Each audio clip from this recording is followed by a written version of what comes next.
Hey lovely people, have a beautiful day. Welcome back to our channel అందాల లోగిలి. ఈరోజు నేను మీకు వినిపించబోయే కథ జారిన మల్లెలు. రచించిన వారు శారద అశోకవర్ధన్ గారు. ఇక కథలోకి వెళ్తే, అమ్మ అన్నం పెట్టు, మళ్ళీ వెంటనే ఆఫీస్కు వెళ్ళిపోవాలి, హడావిడిగా లోపలికి వస్తూ అన్నాడు హరీష్. ఏమిట్రా ఆ తొందర? తిండి కూడా కడుపు నిండా తినడానికి నీకు టైం లేదంటావు. ఏం పిల్లాడివో ఏమిటో, ఎన్ని పనులున్నా తిండి దగ్గర తొందర అయితే ఎలా? ఆ తినే 4 మెతుకులు నెమ్మదిగా తినవాయే అనుకుంటూ వచ్చి కంచం గ్లాసు పెట్టి వడ్డన మొదలుపెట్టింది రామాయమ్మ. ఏది శ్రేష్ఠ కనబడదేం? అడిగాడు హరీష్. ఇప్పటి వరకు ఇక్కడే ఉంది, నీతో కలిసి తిందామని ఇప్పటి వరకు భోంచేయకుండా కూర్చుంది పాపం. చూసి చూసి నువ్వెంతకీ రాకపోయేసరికి ఇందాకే తింది. అమ్మాయి శ్రేష్ఠ, శ్రేష్ఠ పెద్దగా పిలిచింది రామాయమ్మ. ఆ చాలు అంటూ బెడ్రూమ్ కేసి చూస్తూ, నా కంచంలో వడ్డిస్తున్నావు, ఎంత వేసేసావో చూడు. అబ్బా, ఇదంతా ఎలా తినాలి అన్నాడు పళ్ళెం కేసి చూస్తూ హరీష్. ఒరేయ్, అదేం కూరో చూసే అంటున్నావా ఆ మాట? నీకు ఎంతో ఇష్టమైన గుత్తొంకాయ కూర. ఓ మరింకేం, అంతా లాగించేస్తా.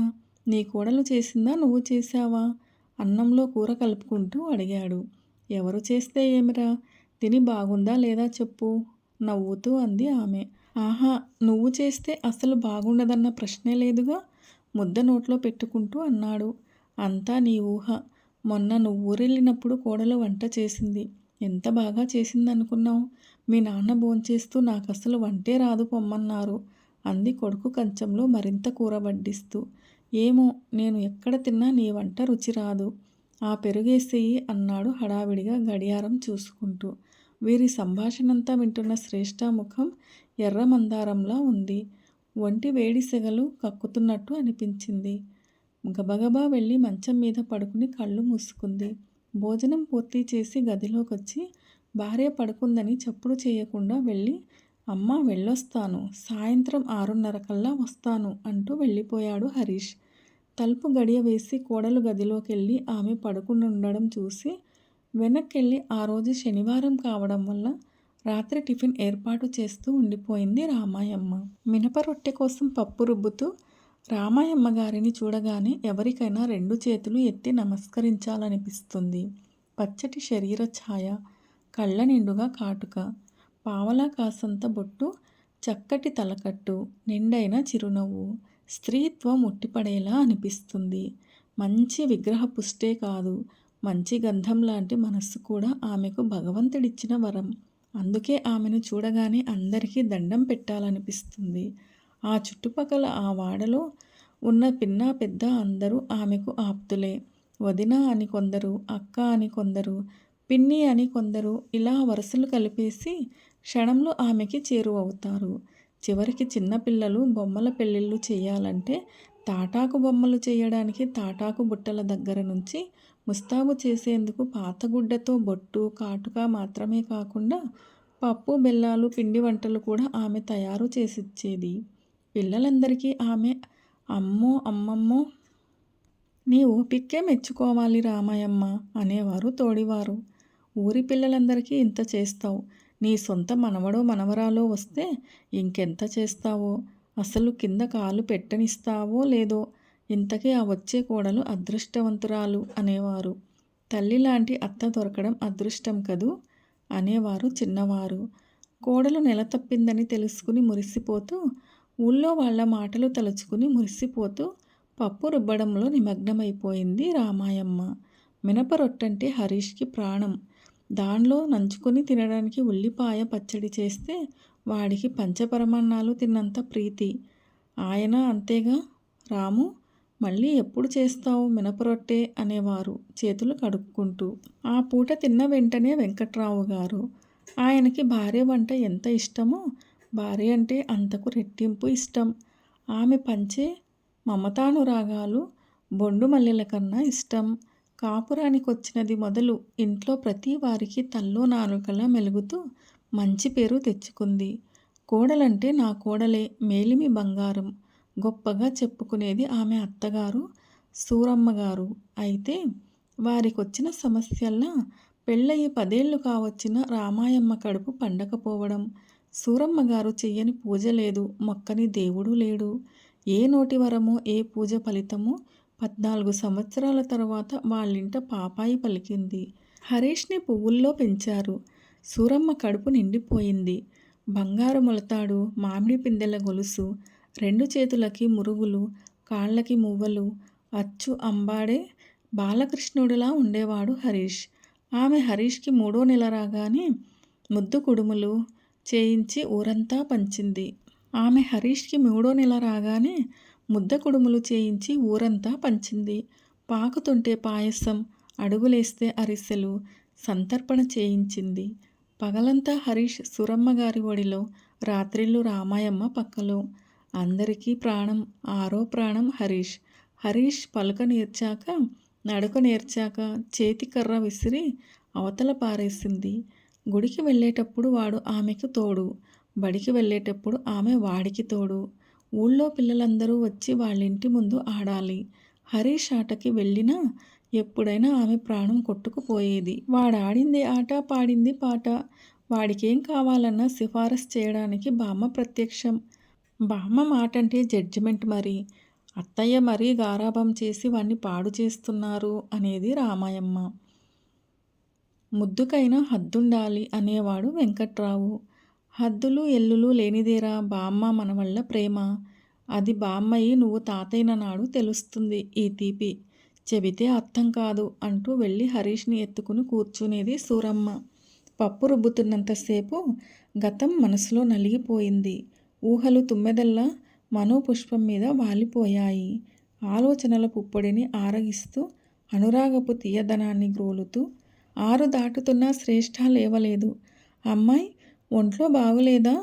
అబ్బాయి వచ్చే వేళయింది లే అంటూ లేపింది రామాయమ్మ. సమాధానం చెప్పకుండా లేచి బాత్రూంలో వెళ్ళి మొహం కడుక్కొచ్చింది శ్రేష్ఠ. ఒంట్లో నలతగా ఉందేమో కనుక్కో. మందేమైనా కావాలంటే చెప్పు, నే పట్టుకొస్తా. వాడొచ్చేసరికి లేటవచ్చు అన్నారు వెంకట్రావు గారు. ఏమీ అక్కర్లేదు ముక్తసరిగా జవాబు చెప్పింది శ్రేష్ఠ. మాటల్లోనే హరీష్ రావడంతో ఎవరి పనుల్లో వాళ్ళు నిమగ్నమైపోయారు రామాయమ్మ, వెంకట్రావు గారు. హరీష్ని చూడగానే మళ్ళీ మంచమెక్కింది శ్రేష్ఠ.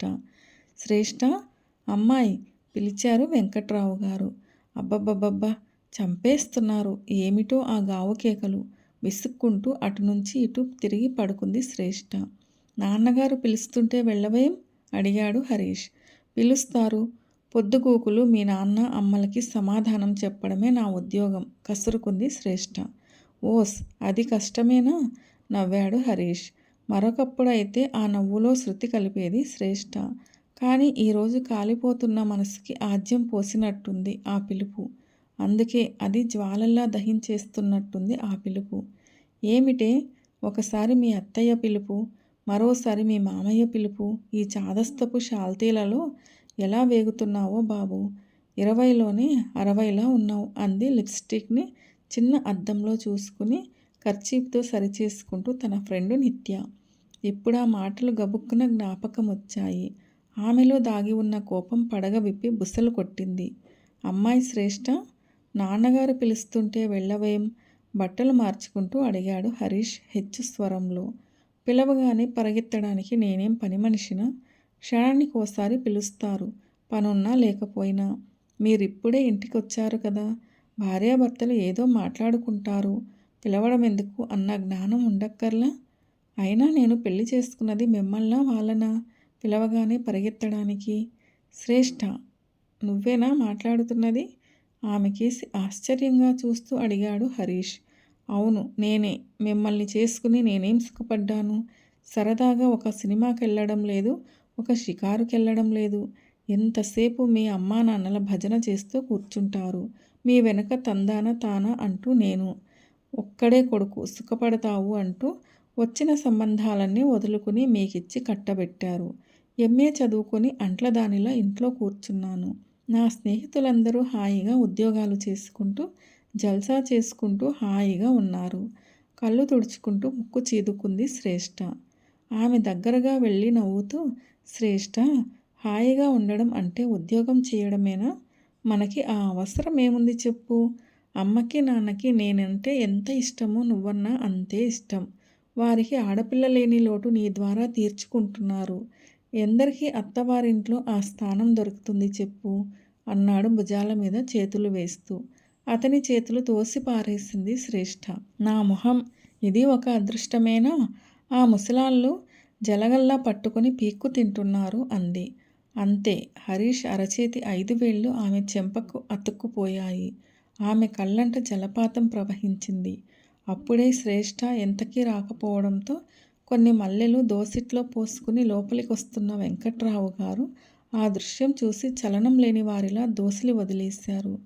గాబరా పడ్డట్టుగా మల్లెలు గదంతా గంతులు వేశాయి. వెంకట్రావు గారి గుండె ఆగిపోయినట్టయింది. లోపల్నుంచి బయటకొచ్చి చూసిన రామాయమ్మ గారికి ఆ దృశ్యం అర్థం కాలేదు. ఏమైందండి? ఈ పూలన్నీ ఇలా పడేశారేమిటి? అంటూ దగ్గరగా వెళ్ళింది. కోడలికి నీకు అని కొన్నాను, జారిపోయాయే అన్నారు. పరవాలేదు, నేనేరుతాలేండి అంటూ ఒక్కొక్క పువ్వే తీసి ఏరింది రామాయమ్మ.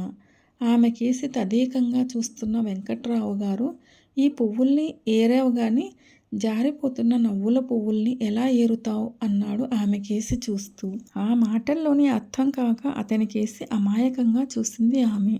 అవును రాము, మనం కొన్నాళ్ళు ఎక్కడికైనా పోవాలి. ఎప్పటి నుంచో కాశీ, రామేశ్వరం, గయా తీర్థయాత్రలకి వెళ్ళాలన్నావుగా. పద, తీసుకెళ్తాను. మంచి రోజు చూడు అన్నారు. తను విన్న మాటలని, చూసిన దృశ్యాన్ని మర్చిపోవడానికి ప్రయత్నిస్తూ. చాల్లేండి, మనం తీర్థయాత్రలు చేయడానికి ఇదా సమయం? ఎవరైనా వింటే నవ్విపోతారు. కోడలు ఇప్పుడు వట్టి మనిషి కూడా కాదు. పాపం ఏం పని చేసుకోగలుగుతుంది? దానికి ఏదైనా తినాలనుంటే చేసి పెట్టాలి. 7వ నెలలో శ్రీమంతం చెయ్యాలి. అప్పటికి మల్లెపూల కాలం అయిపోతుంది. అందుకని ఇప్పుడే పెద్ద పెద్ద పువ్వులు తెప్పించి మల్లెపూలతో వంకి జడ వెయ్యాలి అంది చేతిలోని పూలని పళ్ళెంలో పోస్తూ. వెంకట్రావు గారు ఆమెకేసి జాలిగా చూసి నిట్టూర్చారు. రామాయమ్మ ఆ నిట్టూర్పుకెందుకు అర్థం కాక అతని మొహంలోకి చూసింది. అంతలో శ్రేష్ఠ వెక్కి వెక్కి ఏడుపు. గట్టిగా అరుస్తున్న హరీష్ గొంతు విని కంగారుగా అక్కడికి వెళ్ళింది రామాయమ్మ. ఆమె రావడం చూసి దబాల్న తలుపేసేసింది శ్రేష్ఠ. రామాయమ్మకి భూమి బద్దలైపోతున్నట్టనిపించింది. కళ్ళు గిర్రున తిరిగాయి. అంతలో బయటికొచ్చాడు హరీష్ తలుపు తెరుచుకుని. గడప దగ్గర నించున్న రామాయమ్మని చూసి అన్నం పెట్టమ్మా అన్నాడు. ఆ మాటలకి వెంకట్రావు గారు రామాయమ్మని చూసి ఏదో సైగ చేశారు శ్రేష్ఠ గదివైపు చూపిస్తూ. అర్థమైనట్టు తలూపింది రామాయమ్మ. నాకు కాళ్ళు పీకుతున్నాయి, నీ పెళ్ళాన్ని వడ్డించమను. అయినా పెళ్ళాం వచ్చినా కూడా నన్ను వడ్డించమని అడుగుతావేమిట్రా చిన్నపిల్లాడిలా అంది పక్కనున్న కుర్చీలో కూర్చుంటూ. అమ్మా, నువ్వేనా ఇలా అంటున్నది? శ్రేష్ఠ మాటలకి కోపం వచ్చిందా? అమ్మా, ఈ ఇల్లు ఒక అనురాగ కోవెల అందరికీ. నాన్న, నువ్వు అందరికీ దేవతలతో సమానం. అటువంటిది కన్న బిడ్డని నాకు నీకన్నా ఎవరమ్మా ఎక్కువ? మీ ప్రేమని అర్థం చేసుకోలేని మూర్ఖురాలు శ్రేష్ఠ. పల్లెటూళ్ళలో ఎక్కడో పుట్టి ఎలాగో ప్రైవేటుగా పరీక్షలు కట్టి ఎంఏ పాస్ అయ్యి 10 మంది పిల్లల్లో తాను ఒక్కరిగా మధ్యతరగతి కుటుంబంలో పెరిగి మీరు పంచే ప్రేమని అందుకుని ఆరగించుకోలేని తెలివి తక్కువ మనిషి. అసూయతో స్నేహితురాలు చెప్పే మాటల్ని అర్థం చేసుకోలేక ఆచరించాలనుకుంటున్న బుద్ధిహీనురాలు.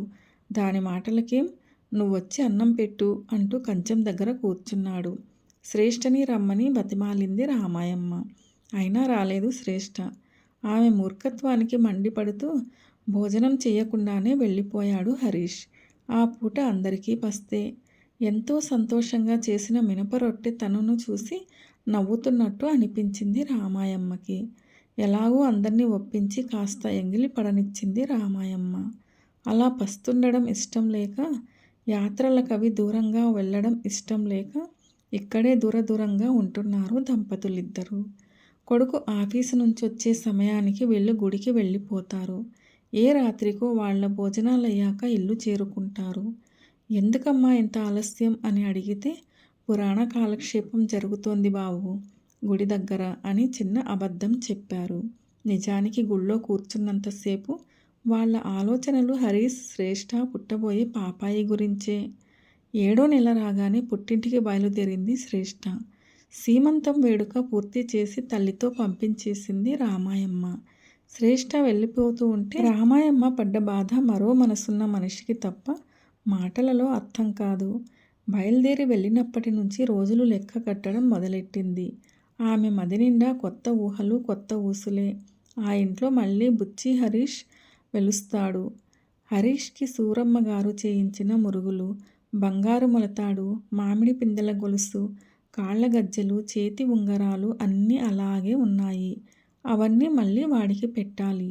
3వ నెలలో ముద్ద కుడుములు, పాకుతుంటే పాయసం, అడుగులేస్తే అరిసెలు అన్నీ హరీష్కి జరిగినట్టే జరగాలి. ఆ మాటే వెంకట్రావు గారితో అంది. ఆయన నవ్వుతూ, మనవడు మనవడు అంటున్నావు, ఇవన్నీ మనవరాలైనా చేస్తావా లేక మనవడైతేనా అన్నారు. మనవరాలైతే ఇంకా ఎక్కువ చేస్తాను. నా మెళ్ళో ఉన్న గొలుసు కూడా దానికే వేసేస్తాను. మనవడైనా మనవరాలైనా ముద్దు ముచ్చట్లు ఒక్కటే కదండీ అంది ఆమె నవ్వుతూ. ఎంత అచ్చరలచ్చలు విలువ చేసే మాటన్నావే రాము, నీ మనస్సు బంగారం అన్నారు ఆయన తల నిమురుతూ. వాళ్ళిద్దరి 60 ఏళ్ల దాంపత్యంలోనూ ఎన్నడూ దెబ్బలాడుకున్న రోజు కనీసం ఒక్కటైనా లేదంటే నమ్మశక్యం కాదు.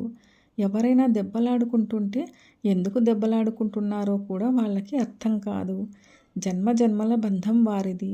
ప్రేమించడమే తెలుసు, ప్రేమను పొందడమే తెలుసు.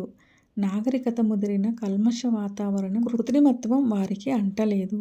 కాలచక్రంలో మరో 3 మాసాలు గడిచిపోయాయి. ఒక శుభముహూర్తంలో పండంటి పిల్లాన్ని ప్రసవించింది శ్రేష్ఠ.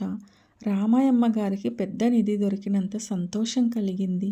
11వ రోజు నామకరణానికి వెళ్ళేటప్పుడు పిల్లాడికి నలుగు పెట్టి స్నానం చేయించాలని సున్నిపిండి విసరించింది. మంచి ఆముదం, పుట్టెతేనె, కస్తూరి మాత్రలు అన్నీ ఒకడే సూట్కేస్ నిండా నింపింది. కోడలి కోసం ఒక జడ కుచ్చులు, నాగారం చేయించింది. వెంకట్రావు గారు, రామాయమ్మ 10వ రోజునే శ్రేష్ఠ ఊరు చేరుకున్నారు. శ్రేష్ఠని చూడగానే గతుక్కుమంది రామాయమ్మ. శ్రేష్ఠ జుట్టు మెడల వరకు కత్తిరించేసుకుంది. ఆమెకిద్దామని తెచ్చిన జడకుచ్చులు, నాగారం తనని చూసి హేళనగా నవ్వుతున్నట్టున్నాయి. కళ్ళల్లో నీళ్లు తిరిగాయి. చక్కటి నీలాలు పెరుదుల దాకా వేలాడే జడ నిట్టూర్చింది. మర్నాడు ఉదయమే పిల్లాడికి స్నానం చేయించడానికి ఆముదం, సున్నిపిండి, మీగడ, వెన్నపూస అంతా తయారు చేసింది. బాత్రూంలో 2 పీటలు వేసి వేడి నీళ్లు పెట్టుకుని కూర్చుంది బాబునెత్తుకుని. శ్రేష్ఠ గబుక్కున ఆమె చేతిలో నుంచి బాబుని లాక్కుంది. ఇవన్నీ ఏమిటండి చాదస్తం? బేబీ సోప్తో స్నానం చేయిస్తాను. ఈ గొడవంతా వద్దు. ఈ పిచ్చి పిచ్చివన్నీ ఇప్పుడెవ్వరూ చెయ్యరు, నాకిష్టం లేదు అంది. రామాయమ్మ నోరు తెరిచి గుడ్లప్పగించి చూస్తూ ఉండిపోయింది, మతిపోయిన దానిలాగా. ఆమె కళ్ళ నిండా నీళ్లు నిండుకున్నాయి. గుండె బరువెక్కింది. పీట మించి లేచి వెళ్ళిపోయింది. శ్రేష్ఠకి దారినిస్తూ. కిరీటి అని పేరు పెట్టారు బాబుకి. ఎన్నో కీర్తి కిరీటాలు సంపాదించి చిరంజీవిగా వర్ధిల్లు బాబు అని ఆశీర్వదించి ఆభరణాలన్నీ తొడిగింది బాబుకి రామాయమ్మ. ఇవన్నీ వేయడటమేమిటి పిల్లలకి అసహ్యంగా అంటూ వెంటనే అవన్నీ తీసేసింది. రామాయమ్మ గుండెల్లో మరో శూలం గుచ్చుకుంది. మరి కాసేపటికి కంసాలిని పిలిపించి పిల్లాడికి పెట్టిన నగలన్నీ కరిగించి తను నెక్లెస్ చేయించుకోవడానికి ఆర్డర్ ఇచ్చింది శ్రేష్ఠ. అది చూసిన రామాయమ్మకి గుండె ముక్కలు ముక్కలైపోయింది. తన శరీరంలో ఒక భాగాన్ని కోసేసినంత బాధగా అనిపించింది. గుండె చెరువైపోయింది. కన్నీళ్లు జలజల కళ్ళంట రాలాయి. శరీరంలోని శక్తంతా పోయినట్టు కుప్పగా కూలిపోయింది. ప్రేమ, అభిమానం, ఆప్యాయత, మమకారం ఇవన్నీ మనసున్న మనిషికి భగవంతుడు పెట్టిన శాపాల్లా అనిపించాయి. దీనంగా కూర్చున్న రామాయమ్మ భుజం మీద చెయ్యి వేసి, రాము, నువ్వలా కళ్ళనీళ్లు పెట్టుకుని దిగులుగా కూర్చుంటే నే చూడలేను. పశుపక్ష్యాదులు కూడా వాటి ప్రేమని కొంతవరకే చూపిస్తాయి. మరి మనుషులు కూడా వాటిలాగే మారిపోతే సుఖం ఉంది కదూ. మారే కాలంలో విలువలు కూడా మారిపోతున్నాయి. వాటి ప్రకారం మనం మారకపోతే ఆందోళన, బాధ తప్ప ఏమీ మిగలదు ఓదార్చారు. ఆయన గుండెల మీద తలపెట్టి తనివి తీరా ఏడ్చింది రామాయమ్మ. ఆ కన్నీటి తడికి తడిసి గుండె చల్లబడిందేమో. లేచి మామూలుగా పనులు చేసుకుంది. ఆ మర్నాడే తీర్థయాత్రలకని బయలుదేరారు దంపతులిద్దరూ. ఇంటికెళ్ళడం ఇష్టం లేక ఇంటి తాళాలు శ్రేష్ఠ చేతిలో పెట్టింది రామాయమ్మ. అమ్మా, నాన్న ఎందుకు వెళ్తున్నారో తెలుసు, కానీ ఏమీ చేయలేని పరిస్థితి అంటూ తనని కన్నవారు, ఇటు తను కన్నవారు, కట్టుకున్నవారు మధ్యలో మనసు నలిగిపోయింది హరీష్కి. బరువెక్కిన గుండెతో కన్నీరు కనబడకుండా ముఖానికి చేతులు అడ్డం పెట్టుకుని రైలు కనుమరుగయ్యే వరకు చెయ్యి ఊపుతూ వీడ్కోలు చెప్పాడు హరీష్. ఇదే జీవితం, తెలుసుకో ఈ సత్యం. ఎవరో చెబుతున్నట్టుగా ఎక్కడి నుంచో ఈ మాటలు వినిపించాయి. గుండె లోతుల్లో నుంచి, నరనరాల నుంచి. రైలు వెళ్ళిపోయింది. ఒక్కసారిగా జనం మటుమాయమైనట్టు స్టేషను నిశ్శబ్దంతో నిండిపోయింది. అడుగులో అడుగు వేసుకుంటూ హరీష్ తిరుగుముఖం పట్టాడు. జీవన సత్యాన్ని కనుగొన్న యోగిలా. మరో 25 ఏళ్ల తర్వాత తన కొడుకు కిరీటి కూడా తనలాగే తనని సాగనంపడానికి ఈ విధంగానే వచ్చే దృశ్యాన్ని ఊహించుకుంటూ. జారిన మల్లెలు కథ నచ్చిందా మీకు? నచ్చినట్లయితే వీడియోను లైక్ చేయండి, మీ ప్రియమైన వారందరికీ షేర్ చేయండి. అలాగే మన ఛానల్ను సబ్స్క్రైబ్ చేసుకోవడం అస్సలు మర్చిపోవద్దు. వీడియోను చివరిదాకా చూసి కథను పూర్తిగా విన్నందుకు ధన్యవాదాలు. ఇలాంటి మరిన్ని మంచి కథల కోసం స్టే ట్యూన్. అందాల లోగిలి. See you all in another video. Till then, keep smiling and be happy.